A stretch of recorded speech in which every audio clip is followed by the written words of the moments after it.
What's up everybody, Rothma here, with a bit different of a video today.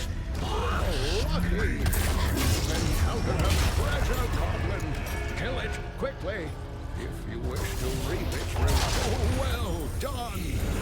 I'm actually not live recording right now. I actually wasn't expecting to be able to play this map for whatever reason, but I decided to go ahead and do it. And there's the Butcher's Dance, something to check out right there. So yeah, I decided to go ahead and start recording anyway, even though I wasn't set up for it. But this is the Battlefield of Eternity. This is the new map in the game. I'm playing the Butcher again. I got the Mechano Spider that I'm rocking right here because it looks cool on him. And I already know how this whole match goes, which is something that never happens. I didn't do as good as I probably could have done, but I did what I promised. I chose the other ultimate this time around so you guys can see how that heroic ability works. And changed up the build a little bit, so I'll talk about that as we go along. Right now we're just sitting in the top lane, gaining experience. And trying to utilize the skills a little bit better this time around. I've figured out that the way you want to do things is, well, the Q ability actually resets your auto attack. So I have some lag here. I don't know what that was all about, but basically, when you use your Q, you no longer have to wait before you can attack again. So as you can see, like right there, you want to attack, Q, and then auto attack again, and you'll immediately hit 3 times super quick, as fast as you can. So that's kind of the way you want to do your engagements, how you want to start those out. By an auto attack, use your Q, and then follow up with another auto attack, since you can attack as fast as you can possibly go. So now the Immortal Spawn. In this map, this is the main objective. So it's a 2-lane map, much like the Haunted Mines.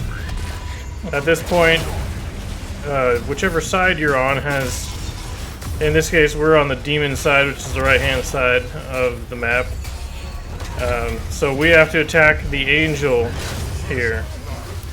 And however much health they have left when the other one dies is how much of a shield that immortal will gain, and then they'll take that shield and walk into the lane, whichever lane it happens to be, with full health plus the shield.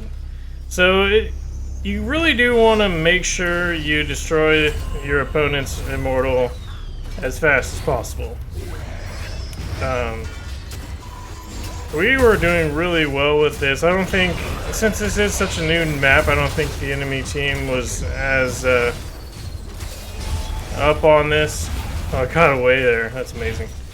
But yeah, I don't think they had the right idea of how things were supposed to go, because it's super important. As you can see, their immortal's almost dead at this point, and ours is like basically full health.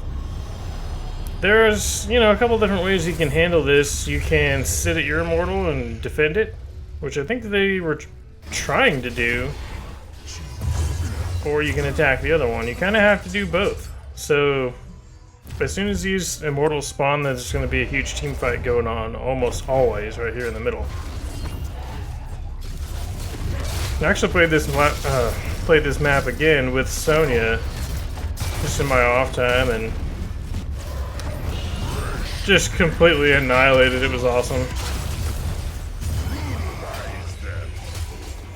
Okay, so we got Sonya here. We killed a new Barak. Can't remember. Oh yeah, I think I do chase her down here. Yes. Use my E to chase her down.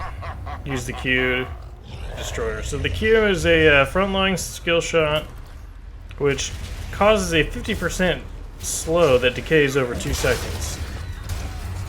In case you didn't watch the other video where I explained it. So, and like I said, that also resets your auto attack. So you want to auto attack, use the Q and auto attack again like I just did there.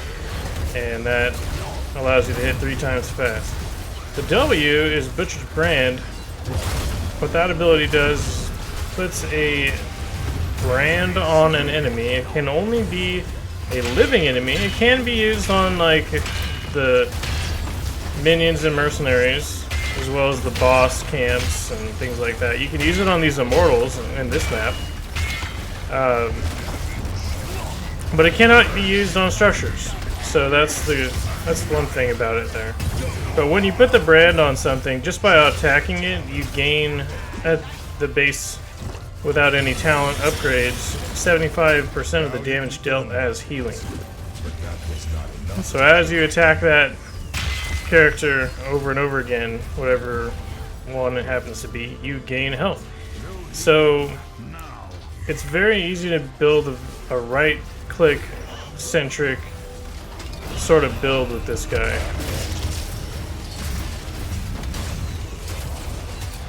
Got Illidan attacking their main damage dealer. I'm going in for a Nubarak. He's dead. Sonya is spinning away. Kael'thas is dead. Our Illidan died from minions by diving too deep, but he got what he wanted.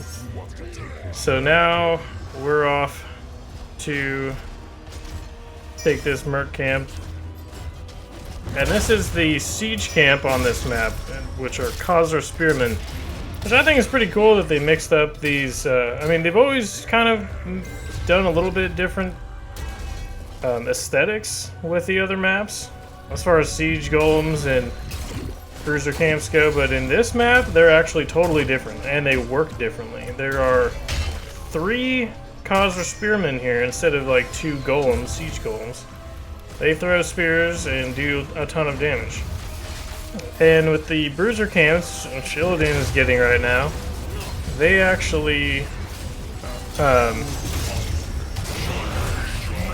they are a Khazar shaman that summons a bunch of like hellhounds or something. So it's pretty cool that they changed that up. So I died here, and then we've got another. Well, the Immortals came back, so it was bad timing, but our team got to the Angel. Linarian, I think his name is. Sounds like Linarian. So I was coming in here to see, kind of scout out. I think it's when one of them gets to 50% health, they switch positions on the battlefield here.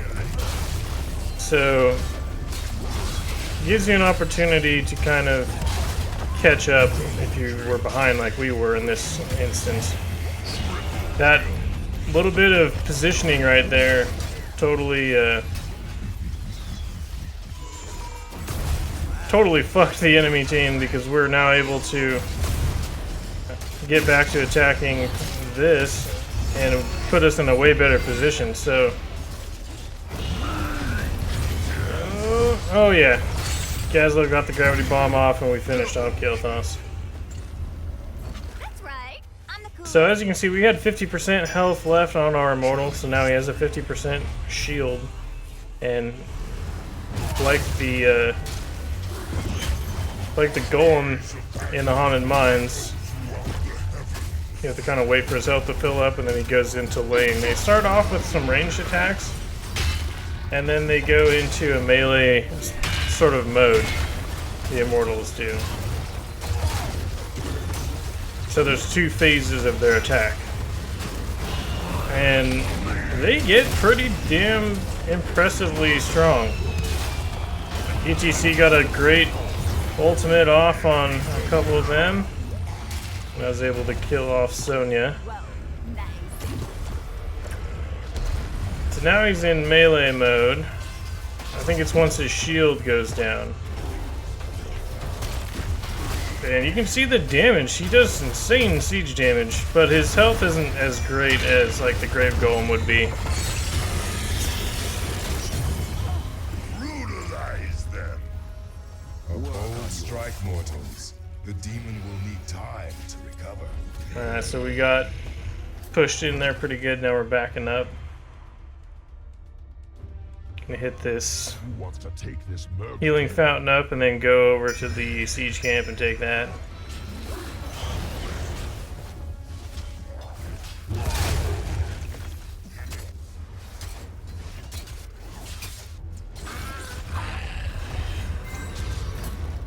There's a bit of a team fight going down.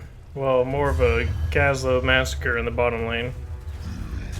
That's where the entirety of the enemy team is.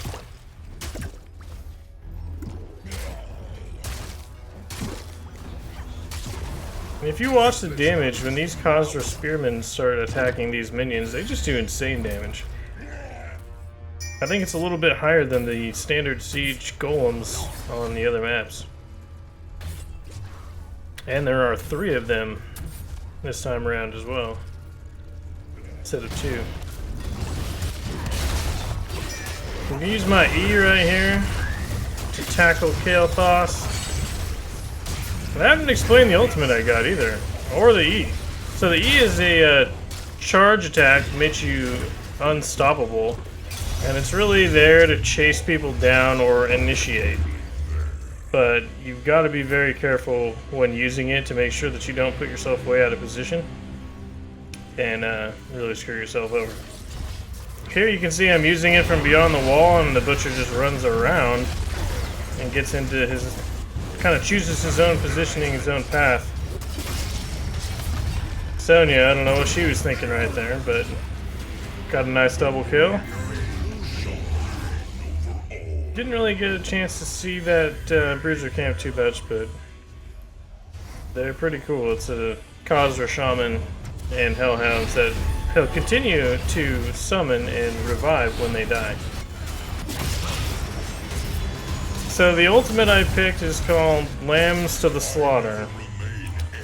It basically puts a hitching post in the ground, and any enemy within, or it picks out one enemy within the radius, and after 1 second it chains them in place and they cannot escape the circle of the AoE. So here I put it out, but oh, that was a great burrow from Anubarak. He was actually able to get away from that, so that didn't answer my question about that, and I don't know, I'll have to kind of replay that.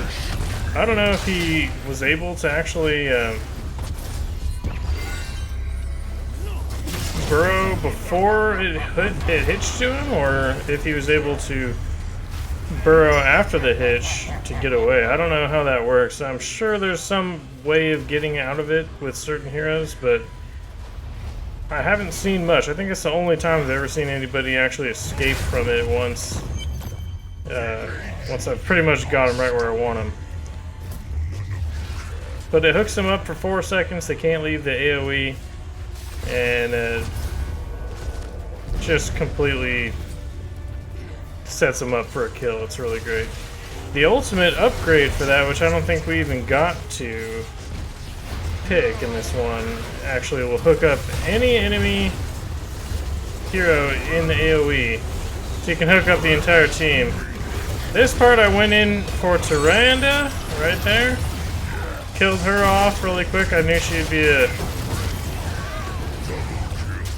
support to the rest of the team, and my team picked off just about everybody else, so that was like pretty good as far as the way we decided to pick targets there. My team this time around was really good with helping me initiate and following up on, oh man, damn near killed him right there. But yeah, they're really good at following up on what I was doing as the initiator, so that really helps. But anyway, that was the game. I love how all that treasure comes out of there at the end. That's great. That was the Battlefield of Eternity, and I think we'll have time to go over the talents. I think I had the foresight to get to the talent screen and kind of glance over those again. As you can see, I had the highest hero damage on the team. It wasn't fantastic, but you have the ability to single people out really well. So here we are. We went with Victuals, level 1, heal for 3% of your maximum health when you collect fresh meat. Unrelenting Pursuit reduces the cooldown of Ruthless Onslaught by 40% upon impact. I don't know how to say that. Increases the maximum number of fresh meat to 35 and you only lose half upon death. Lamb to the slaughter, throw a hitching post that attaches to the nearest enemy hero after 1 second. This deals damage and causes the enemy to be chained to the post for 4 seconds. Deal 10 damage per second to enemy heroes with Burning Rage. And the last one we got was Fresh Meat. Also increases your attack speed by 1% per stack. So with all those, you can get it up to 35%. So you're doing 35% extra damage, as well as 35% extra attack speed. So, anyway, hope you guys liked the video. I will see you guys next time. Peace out.